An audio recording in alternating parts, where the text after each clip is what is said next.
Hello बच्चों,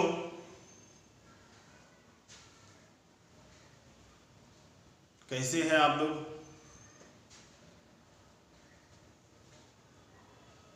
भगवान अल्लाह ईश्वर God के कृपा से उम्मीद करते हैं बहुत अच्छे होंगे और बहुत अच्छे रहें आप लोग। चलिए, हम लोग पिछले वीडियो में जो बात किए थे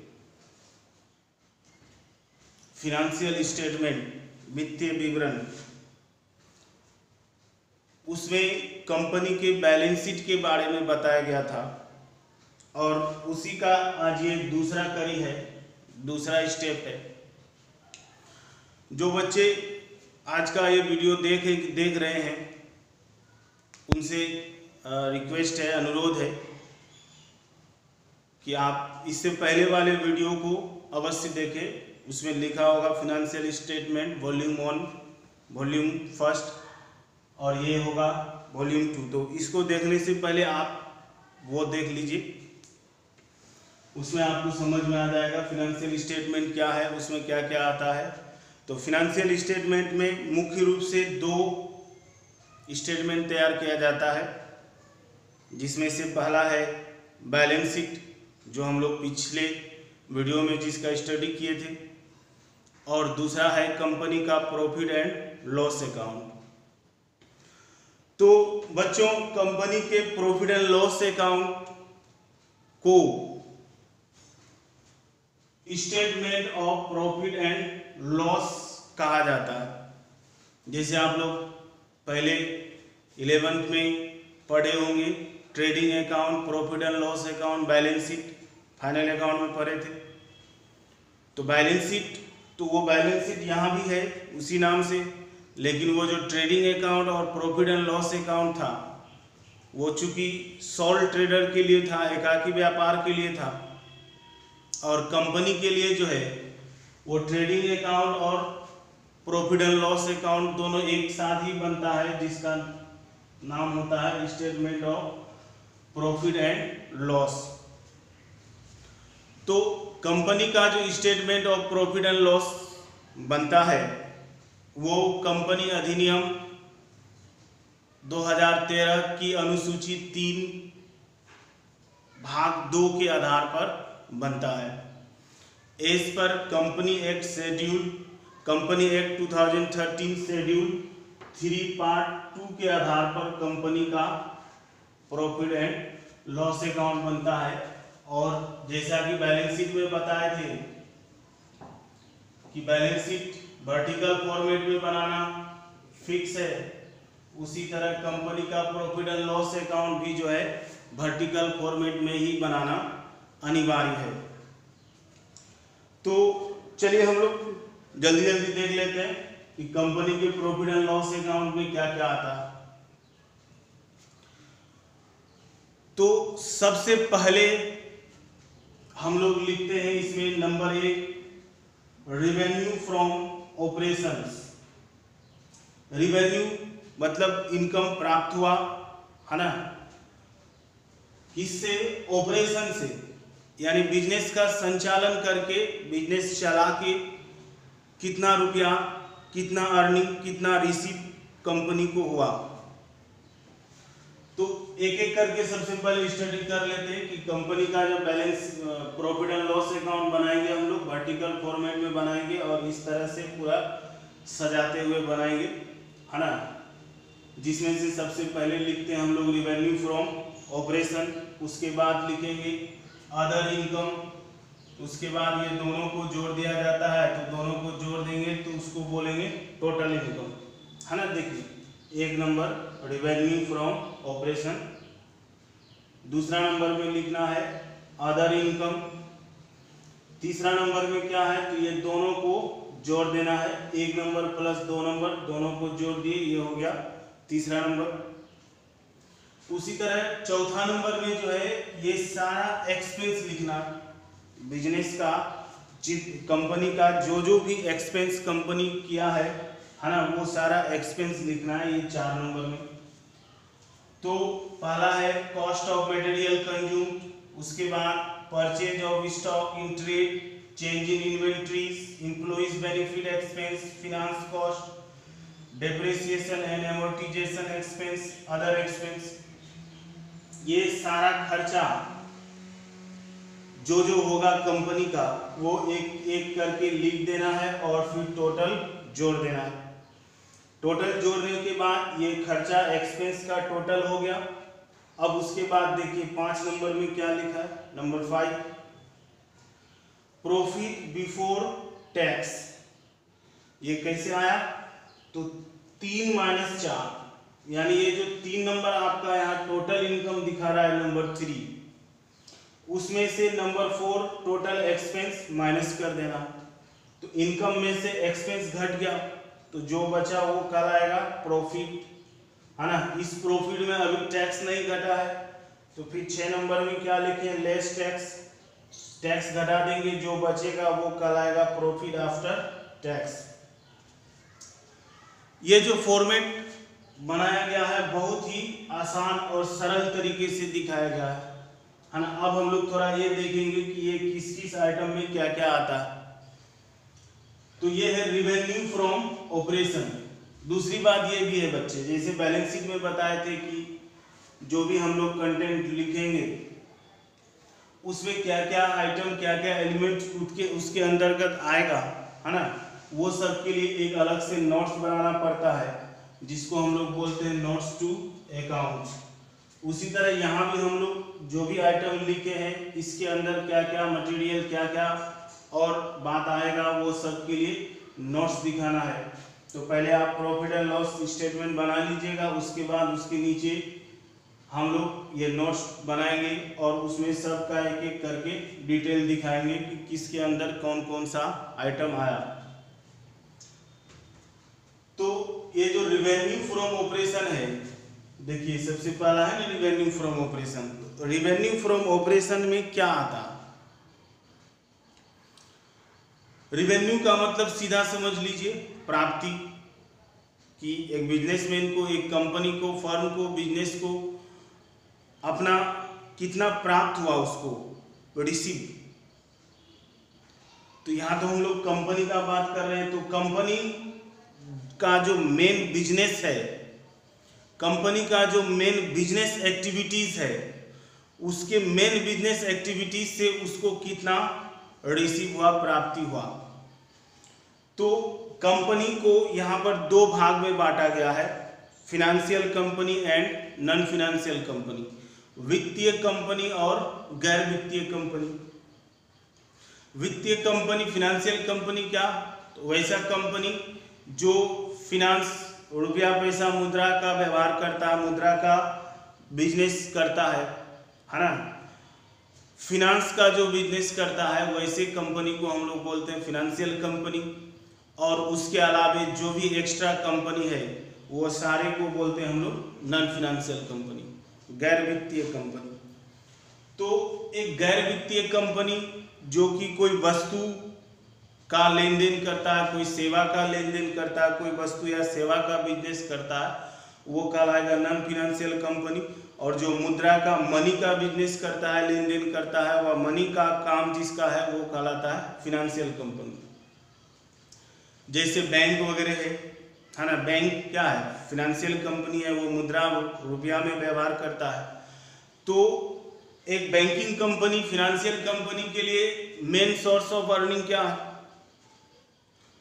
तो वह जो मुद्रा जनता से जमा के रूप में लिया और फिर उसको वह लोन के रूप में फिर पब्लिक को देता है, तो उस मुद्रा का जो रुपया का जो उसको ब्याज प्राप्त होता है ना, इंटरेस्ट, डिविडेंड वगैरह वगैरह जो प्राप्त होता है वो उसका मेन इनकम कहलाता है, वो उसके रिवेन्यू फ्रॉम ऑपरेशन में आएगा। उसी तरह अगर कोई दूसरा कंपनी है जो जैसे बैंक, मुद्रा, फिनेंशियल कंपनी को छोड़ के दूसरा कंपनी जो कि वस्तु एवं सेवा का बिजनेस करता है, तो उसके लिए क्या होगा, है ना। तो उसके लिए जैसे कोई वस्तु का बिजनेस करता है, कोई प्रोडक्ट बनाता है, बेचता है, या कोई प्रोडक्ट खरीदता है, बेचता है, तो उसको प्रोडक्ट बेच के, वस्तु बेच के कितना रुपया आया, यानी रिवेन्यू फ्रॉम ऑपरेशंस में मेन जो है वो आएगा सेल्स, है ना। तो सेल ऑफ प्रोडक्ट्स, कंपनी का जो प्रोडक्ट्स है वो प्रोडक्ट बेच के कितना आया, या अगर वो कोई सेवा देता है तो वो सेवा बेच के उसको कितना रुपया आया, उसमें से क्या करेंगे हम लोग। तो अगर कुछ रिटर्न हुआ है सेल्स रिटर्न तो वो माइनस कर दिया जाएगा। उसके अलावा एक्साइज ड्यूटी, है ना, ये माइनस कर दिया जाएगा। ये जो बचेगा यही कहलाएगा उसका रेवेन्यू फ्रॉम ऑपरेशन। ये है नॉन फिनेंशियल कंपनी के लिए, यानी गैर वित्तीय कंपनी के लिए। अगर वित्तीय कंपनी होगा तो उसका रेवेन्यू फ्रॉम ऑपरेशन में आ जाएगा इंटरेस्ट इनकम, डिविडेंड इनकम, है ना, ये सब मेन उसका इनकम हो जाएगा। उसके बाद दूसरा पॉइंट है हम लोग का अदर इनकम।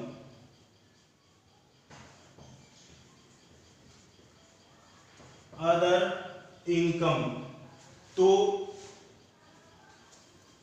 ये मेन जो इनकम है सेल्स, उसके अलावे जो भी एक्स्ट्रा इनकम होगा कंपनी को वह कहलाएगा आपको, वो आ जाएगा आपको अदर इनकम में, है ना। तो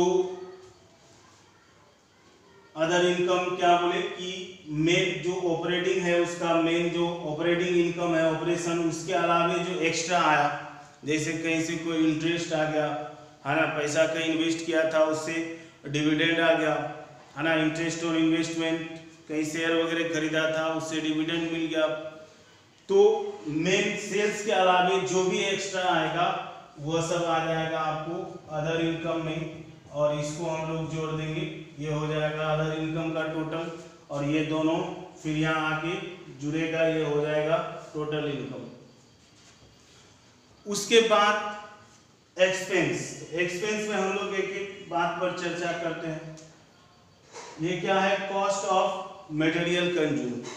कॉस्ट ऑफ मटेरियल कंज्यूम मतलब कि हमारे कंपनी में, संस्था में जो मटेरियल कंज्यूम हुआ उसका कॉस्ट कितना था, यानी जो मटेरियल का यूज हुआ उसका कॉस्ट कितना था। तो ये मटेरियल कंज्यूम के लिए जो है सिंपल कहानी है, कॉस्ट ऑफ मटेरियल कंज्यूम, है ना, जिसको हम लोग पहले कॉस्ट ऑफ गुड्स सोल्ड भी बोलते थे। तो कॉस्ट ऑफ मटेरियल कंज्यूम के लिए सबसे पहले हम लोग लेते हैं ओपनिंग स्टॉक ऑफ मटेरियल, है ना, उसमें से परचेज ऑफ मटेरियल को जोड़ देते हैं और क्लोजिंग स्टॉक ऑफ मटेरियल को घटा देंगे।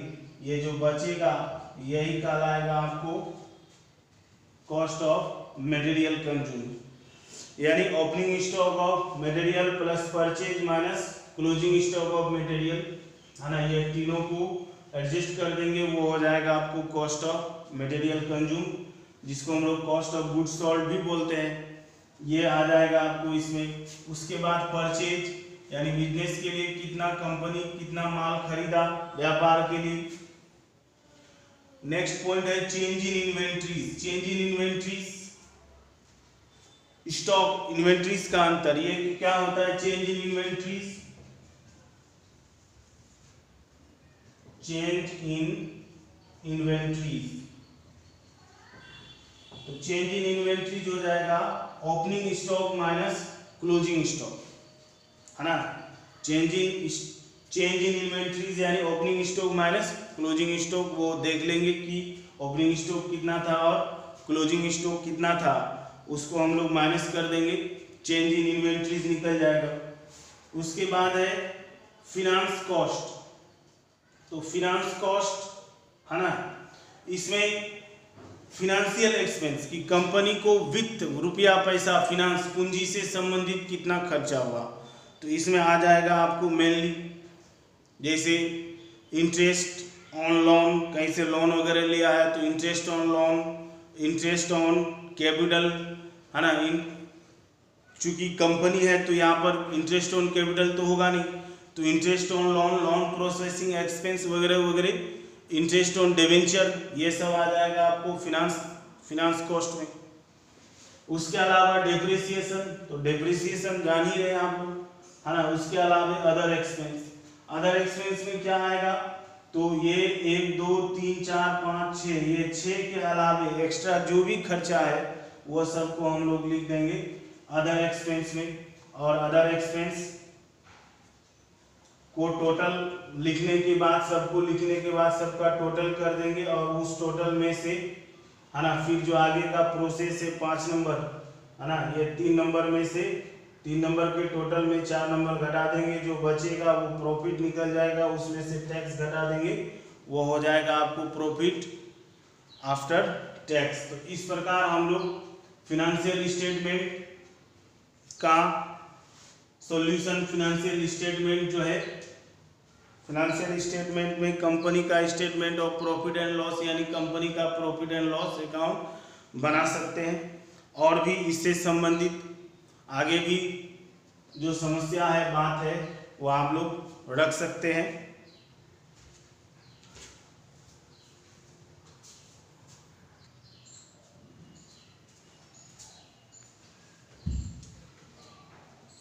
हाँ, तो एक बात जो है इसका चर्चा अभी छूट गया था, एम्प्लॉइज बेनिफिट एक्सपेंस।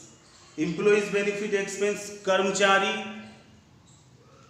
के हित का खर्च, यानी ऐसा खर्च, कंपनी का ऐसा खर्च जिससे कर्मचारी, स्टाफ कर्मचारी को लाभ होता।